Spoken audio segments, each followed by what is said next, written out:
नमस्कार दोस्तों, welcome to रोशन की क्लास यूट्यूब चैनल। फ्रेंड्स, आप सभी का आज की इस पाठ्य योजना के वीडियो में एक बार फिर से बहुत बहुत स्वागत है। आज की इस वीडियो में हम देखेंगे भूगोल विषय की पाठ्य योजना, जो कि आपकी कक्षा 8 के लिए है। तो बस इतना ही रिक्वेस्ट है कि वीडियो देख रहे हैं तो पूरी वीडियो देखिएगा, जिससे आप लोगों को मैं जो इस वीडियो के माध्यम से बताना चाहता हूँ, सिखाना चाहता हूँ, वो आप लोगों तक पूरी इन्फॉर्मेशन पहुँचे। और वीडियो देखने के बाद अगर आप लोगों को इस वीडियो से हेल्प मिलती है तो प्लीज़ इस वीडियो को लाइक करिएगा, और डेली बेसिस पे ऐसे ही इन्फॉर्मेटिव वीडियोज़ देखने के लिए रोशन की क्लास यूट्यूब चैनल को सब्सक्राइब कर लीजिए, साथ ही साथ बेल आइकन को दबा के रखिए। तो अब देर नहीं करते, चलिए शुरू करते हैं आज की पाठ्य योजना। आपको पता है जिस पेज पे आप पाठ्य योजना, कई बार मैं बता चुका हूँ, अगर आपने मेरी पहली वीडियो देखी हुई है तो आप लोगों को पता होगा कि जिस पेज पे आप पाठ्य योजना बनाते हैं उसके बीचों बीच पाठ्य योजना संख्या लिखनी होती है। जैसे यहाँ पे देखेंगे आप पाठ्य योजना लिखा गया, उसके आगे आप नंबरिंग कर दीजिएगा 1 2 3 4 5 6 7 8, जो भी आपकी नंबरिंग होगी, जिस नंबर की आप पाठ्य योजना बना रहे होंगे। उसके बाद आपको विद्यालय का नाम लिखना है, जिस विद्यालय में आप पाठ्य योजना पढ़ाने के लिए जाएंगे। डेट लिखना होता है, डेट जो भी आप यहाँ पे रखना चाहें आप अपने अनुसार यहाँ पे डेट लिखिएगा। कक्षा 8वीं है, वर्ग सी है, कालांश 3rd लिखा गया है, यानी कि इसको तृतीय भी लिख सकते हैं अगर इसको पूरा लिखना है तो। विषय भूगोल है और समयावधि यहाँ पे है 45 मिनट का।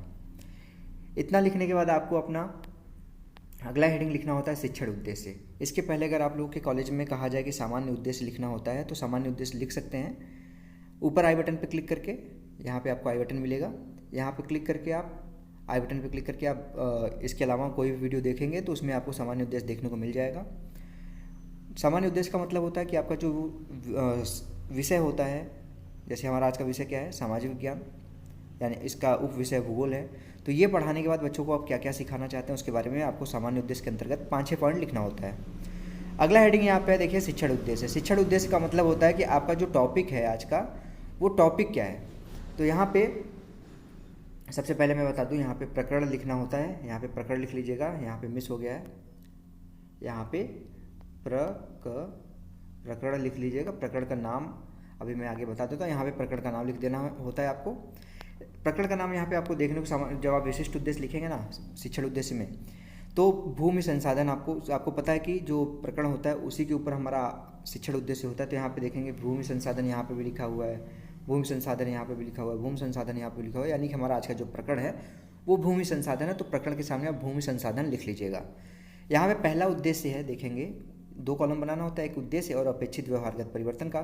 तो पहला उद्देश्य है ज्ञानात्मक। इसमें पहला पॉइंट लिखा गया है विद्यार्थी भूमि संसाधन की उपयोगिता एवं मृदा के बारे में प्रत्यास्मरण कर सकेंगे। दूसरा पॉइंट है विद्यार्थी भूमि संसाधन की उपयोगिता एवं मृदा के बारे में प्रत्याभिज्ञान कर सकेंगे। अगली हेडिंग है यहाँ पे अवबोध। अवबोध में देखिए पहला पॉइंट लिखा गया विद्यार्थी भूमि संसाधन की उपयोगिता के बारे में व्याख्या एवं विश्लेषण कर सकेंगे। दूसरा पॉइंट है विद्यार्थी भूमि संसाधन की उपयोगिता एवं राजस्थान की मृदा के बारे में तुलनात्मक अध्ययन कर सकेंगे।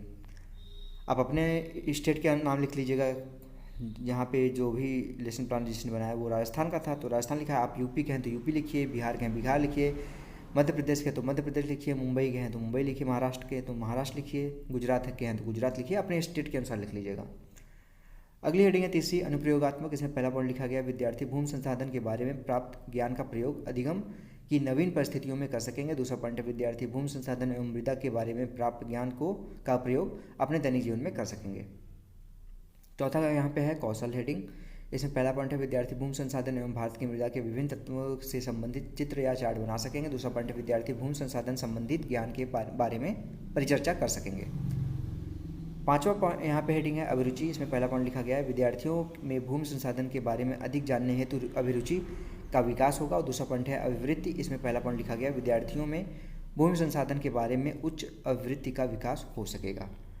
अब अगली हेडिंग आती है आपकी आवश्यक सहायक सामग्री या शिक्षण सहायक सामग्री। जिस जिस वस्तु का आप प्रयोग करेंगे शिक्षण कार्य करते समय उन सभी के बारे में यहाँ पे लिखना होता है। तो यहाँ पे देखिए लिखा गया श्वेत वर्तिका यानी कि चौक, लपेट फलक यानी कि रोलिंग बोर्ड, संकेतक जो छड़ी होती है, झाड़न यानी कि डस्टर, चार्ट व अन्य कक्षा उपयोगी सामग्री, विभिन्न, और दूसरा इसमें विभिन्न प्रकार की मृदा के वितरण को प्रदर्शित करता हुआ मानचित्र, ये सहायक सामग्री में हो जाएगा।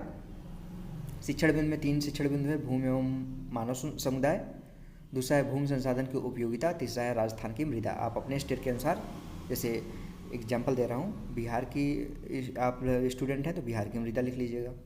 आप अपने अनुसार इसको थोड़ा सा फिल्टर कर लीजिएगा। शिक्षण विधि है, व्याख्यान विधि है, और पूर्व ज्ञान में देखिए लिखा गया यहाँ पे विद्यार्थी भूमि संसाधन के उपयोग एवं मृदा के बारे में सामान्य जानकारी रखते हैं। अब लेसन प्लान का सबसे इंपॉर्टेंट हेडिंग आता है प्रस्तावना। प्रस्तावना में 3 कॉलम डिवाइड करना है, क्रम संख्या, छात्राध्यापक क्रिया और विद्यार्थी क्रिया है। छात्राध्यापक की जगह लड़की हैं तो छात्राध्यापिका क्रिया हो जाएगा, ठीक है। छात्राध्यापक सही से लिख लीजिएगा, पूरा पर रहेगा। पहला प्रश्न है हमारे लिए अन्न कौन उगाता है, तो बच्चे बोलेंगे किसान। दूसरा प्रश्न फिर बनेगा किसान से किसान अन्न कहाँ उगाता है, तो बच्चे बोलेंगे खेतों में। तीसरा प्रश्न फिर बनेगा यहाँ पे खेतों में अन्न की अच्छी फसल के लिए क्या आवश्यक है, बच्चे बोलेंगे सिंचाई, उपजाऊ मिट्टी आदि। चौथा प्रश्न यहाँ पे बनेगा भूमि को हमारे उपयोग की दृष्टि से क्या माना जा सकता है, बच्चे बोलेंगे संसाधन या संपदा। पांचवा क्वेश्चन है राजस्थान की भूमि संसाधन और मृदा के बारे में आप क्या जानते हैं। आप अपने स्टेट का नाम राजस्थान की जगह लिख सकते हैं, कोई दिक्कत नहीं आएगी। तो इसका आंसर हो जाएगा समस्यात्मक प्रश्न। बच्चे इसको अच्छे से नहीं बता पाएंगे। समस्यात्मक प्रश्न जैसे होगा आप अपना उद्देश्य कथन बोलेंगे। थोड़ा सा मैं जूम करूँगा अब यहाँ पे, जिससे आपको देखने में दिक्कत ना हो। उद्देश्य कथन में यहाँ पे देखिए लिखा गया आज हम भूमि संसाधन के उपयोग व मृदा के बारे में विस्तार से अध्ययन करेंगे। बच्चों को पता चल चुका है कि वो क्या पढ़ने वाले हैं, उस टॉपिक को पढ़ाना स्टार्ट कर सकते हैं। तो यहाँ पे प्रस्तुतिकरण हेडिंग लिखना है आपको। प्रस्तुतिकरण हेडिंग के अंतर्गत आपको यहाँ पे टोटल 5 कॉलम लिखना है। शिक्षण बिंदु, छात्राध्यापक क्रियाएं, छात्राध्यापिका या फिर विद्यार्थी क्रियाएं, सहायक सामग्री और श्यामपट सार। इसको जो हिंदी में टाइप किया गया, ये कंप्यूटर से टाइप किया गया, इसलिए थोड़ी सी यहाँ पे प्रिंट है, उसको अपने अनुसार आप लिख लीजिएगा। शिक्षण बिंदु में पहला शिक्षण बिंदु है भूमि एवं मानव समुदाय। विकासात्मक प्रश्न है पहला, हमारे घर किस पर बने हुए हैं, बच्चे बोलेंगे यहाँ पे देखिए इसका आंसर यहाँ पे लिखा गया है। पहले का है भूमि पर, दूसरा है भूमि की और कहाँ जरूरत पड़ती है, बच्चे बोलेंगे खेती में। और फिर उसका तीसरा प्रश्न है भूमि एवं मानव समुदाय के यहाँ पे संबंध के बारे में आप क्या जानते हैं, तो बच्चे निरुत्तर हो जाएंगे। निरुत्तर लिख दीजिए यहाँ पे। निरुत्तर जैसे होंगे बच्चे आप अपना यहाँ पे छात्राध्यापक कथन आप बोलेंगे यहाँ पे, ठीक है। छात्राध्यापक कथन में देखिए यहाँ पे लिखा गया है धरातल पर उपलब्ध प्राकृतिक संसाधनों में भूमि एवं एक महत्वपूर्ण संसाधन है। पृथ्वी के कुल 11% भाग पर खेती होती है। उपजाऊ मैदान एवं नदी घाटी के में कृषि कार्य के लिए उपयुक्त भूमि उपलब्ध होने के कारण अधिक बसावट पाई गई, यानी कि वहाँ पे जनसंख्या अधिक पाई गई है। स्वामित्व के आधार पर भूमि को 2 भागों में बांटा गया है, निजी भूमि और दूसरा है सामुदायिक भूमि। जनसंख्या वृद्धि के साथ भूमि की मांग भी बढ़ती जा रही है, किंतु भूमि संसाधन सीमित है। स्थान की इसके आगे मैं आगे दिखाऊंगा। इसके आगे वाले कॉलम में देख लीजिए, छात्र वाले कॉलम में लिखा गया छात्र तथ्य को ध्यानपूर्वक सुनकर अपने अभ्यास पुस्तिका में उतारेंगे। सहायक सामग्री में लपेट फलक वही सारी चीज़ें यहाँ पे लिखी गई हैं, और श्यामपट सार में जो आपने पढ़ाया है उसमें से इंपॉर्टेंट जो पॉइंट है वो श्यामपट पे आप लिख दीजिए। जैसे यहाँ पे लिखा गया पृथ्वी के कुल 11% भाग पर कृषि होती है। मृदा का निर्माण खनिजों, जैव पदार्थ व अन्य तत्वों से मिलकर होता है। अब इसके आगे देखिए यहाँ पे था स्थान में सीमित है। स्थान के अनुरूप भूमि की गुणवत्ता में भी अंतर होता है। मानव सामुदायिक भूमि पर चारागाह, सामुदायिक वन और औषधियाँ एकत्र कर रहा है। आज इस भूमि पर व्यापारिक नगरीय क्षेत्र में आवास व ग्रामीण क्षेत्र में कृषि करने के लिए अनाधिकृत हस्तक्षेप प्रारंभ हो चुका है। बोध प्रश्न है पहला, भूमि कैसा संसाधन है। आपको अभी जो बच्चों को अपने पढ़ाया उसी से आप प्रश्न पूछेंगे।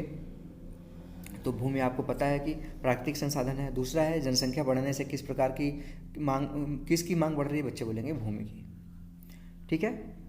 इसके आगे दूसरा शिक्षण बिंदु है भूमि संसाधन की उपयोगिता। विकासात्मक प्रश्न है। पहला प्रश्न है मानव किस पर रहता है, बच्चे बोलेंगे भूमि पर। देखिए उसके ऊपर लिखा गया है भूमि पर सामने वाले कॉलम में। दूसरा प्रश्न है मानव खेती कहाँ करता है, बच्चे बोलेंगे कृषि भूमि पर। तीसरा प्रश्न है भूमि मनुष्य व प्राणियों के लिए कैसे उपयोगी है, निरुत्तर हो जाएंगे बच्चे, प्रश्न का उत्तर नहीं दे पाएंगे। फिर से आप छात्राध्यापक कथन में यहाँ पे व्याख्या करिए उसकी। किसी भी क्षेत्र में भूमि संसाधन की उपयोगिता उस क्षेत्र में उपलब्ध मृदा की प्रकृति पर निर्भर करती है। भूतल पर दानेदार कणों के आवरण की पतली, आगे मैं बढ़ाऊंगा। इसके आगे छात्र वाले कलम में सेम चीज़ लिखना है। छात्र तथ्य को ध्यानपूर्वक सुनकर अपनी अभ्यास पुस्तिका में उतारेंगे। सहायक सामग्री में सेम चीज़ वही लिखना है जो चीज़ें आपने यूज की हैं। और श्यामपट सार में लिखा गया मानव हेतु भूमि का उपयोग पहला यहाँ पे है आवास, खनिज, कृषि, चारागाह आदि। अब इसके आगे पतली परत मृदा कहलाती है। स्थल रूप मृदा के प्रकारों को प्रकट करता है। मृदा का निर्माण चट्टानों से प्राप्त खनिजों को जो पदार्थों और भूमि पर पाए जाने वाले अन्य तत्वों से होता है। यह चट्टानों के क्षरण की प्रक्रिया के माध्यम से बनती है। खनिजों और तीव्र पदार्थों का सही मिश्रण मृदा को उपजाऊ एवं उपयोगी बनाता है। भूमि की उपयोगिता मानव समुदाय के लिए शताब्दियों में से हो रहा है। आवास, चारागाह, खनन व कृषि आदि के लिए भूमि अत्यंत महत्वपूर्ण संसाधन है। बहुत प्रश्न है, भूमि की उपयोगिता किस पर निर्भर करती है? बच्चे बोलेंगे वहाँ के प्राकृतिक मतलब उसमें जो वहाँ पे उपलब्ध है यहाँ पे खनिज पदार्थ। दूसरा है मृदा का निर्माण कैसे होता है, किससे होता है? तो ये बच्चे अभी आपने पढ़ाया, बच्चों को बता लेंगे आराम से। तो ये था व्याख्यान दूसरे पॉइंट का। अब तीसरा पॉइंट है राजस्थान की मृदा। आप यहाँ पे अपने स्टेट के अनुसार लिखिएगा। विकासात्मक प्रश्न है, रेगिस्तान में कैसी मिट्टी होती है? बच्चे बोलेंगे बालू रेत। दूसरा प्रश्न है, यह खेती के लिए कैसे उपयोगी होती है? बच्चे बोलेंगे अनुपयोगी, अनुपजाऊ। तीसरा प्रश्न है, रेगिस्तान, मैदानी व पहाड़ी क्षेत्र की मृदा में क्या अंतर है? नहीं बता पाएंगे बच्चे, उत्तर नहीं दे पाएंगे तो निरुत्तर हो जाएगा। फिर इसका व्याख्या करेंगे आप। छात्राध्यापक कथन में राजस्थान में मिट्टी को दो आधार पर वर्गीकृत किया जा सकता है। पहला रंग के आधार पर, काली मिट्टी, पीली मिट्टी, भूरी मिट्टी और लाल मिट्टी। दूसरा प्रकृति के आधार पर, कांप मिट्टी, मरुस्थलीय, लेटराइट, काली, दलदली मिट्टी आदि। राजस्थान के थार मरुस्थल में मरुस्थलीय मिट्टी पाई जाती है। हर की प्रदेश में काली मिट्टी पाई जाती है। अरावली पर्वतीय प्रदेश में लेटराइट मिट्टी पाई जाती है। उत्तर पूर्व के मैदान में कांप मिट्टी का जमाव अधिक है और नहरी क्षेत्र में क्षारीय मिट्टी की अधिकता है। इसके सामने वाले कॉलम में वही सेम चीज़ लिखना है, ठीक है। और सैंपल जो सहायक सामग्री में लपेट फलक, झाड़न, संकेतक, चाक, ये सारी चीज़ें लिखनी है। अब फिर से बहुत प्रश्न आएगा यहाँ पे, थार मरुस्थल में कैसी मिट्टी पाई जाती है, हांडोती की मिट्टी कैसी है, और तीसरा है अरावली पर्वत क्षेत्र कैसे है। बच्चे इसका उत्तर देने की कोशिश करेंगे। अब इसके बाद फिर से आता है आपका मूल्यांकन प्रश्न। आपका प्रस्तुतिकरण यहाँ पे समाप्त हो गया। मूल्यांकन प्रश्न है। मूल्यांकन प्रश्न में पहला प्रश्न है, पृथ्वी के कुल %% भूभाग पर खेती होती है। बच्चे को आपने बताया था 11%। दूसरा है यहाँ पे अरावली पर्वतीय प्रदेशों में %% मिट्टी पाई जाती है। अभी लास्ट पॉइंट मैंने बताया है आपको। तीसरा पॉइंट है, प्रश्न है, भूतल पर दानेदार कणों, यहाँ कणों होगा, ध्यान दीजिएगा, कणों होगा यहाँ पे, कि आवरण की परत -- कहलाती है। चौथा है प्रश्न, राजस्थान में मिट्टी कितने प्रकार की होती है। पांचवा है, हाडोती की मिट्टी कैसी है। लास्ट में आता है गृह कार्य यानी कि होमवर्क। बच्चों को घर से करके लाने के लिए होमवर्क जरूर दिया जाना चाहिए। राजस्थानी मिट्टी के वर्गीकरण को संक्षिप्त में समझाइए। आप अपने स्टेट के अनुसार ये प्रश्न बना लीजिएगा। लास्ट में हेडिंग लिखना होता है आपको पर्यवेक्षक टिप्पणी और हस्ताक्षर। तो दोस्तों ये था आज का लेसन प्लान। अगर आप लोगों को हेल्प मिला हो इस वीडियो से तो प्लीज़ इस वीडियो को लाइक करिएगा और डेली बेसिस पे ऐसे इन्फॉर्मेटिव वीडियोस देखने के लिए रोशन की क्लास यूट्यूब चैनल से जुड़ जाइए। जुड़ना बिल्कुल फ्री है। नीचे लाल कलर का सब्सक्राइब बटन है, उस पर क्लिक करके सब्सक्राइब कर लीजिए। साथ ही साथ बेल आइकन को दबा के रखिए। और इस वीडियो की PDF आपको रोशन की क्लास टेलीग्राम चैनल से बिल्कुल फ्री मिल जाएगा, वहाँ से जाके आप डाउनलोड कर सकते हैं। तो फ्रेंड्स, मिलते हैं नेक्स्ट वीडियो में। तब तक के लिए आप सभी का बहुत बहुत धन्यवाद। जय हिंद, वंदे मातरम।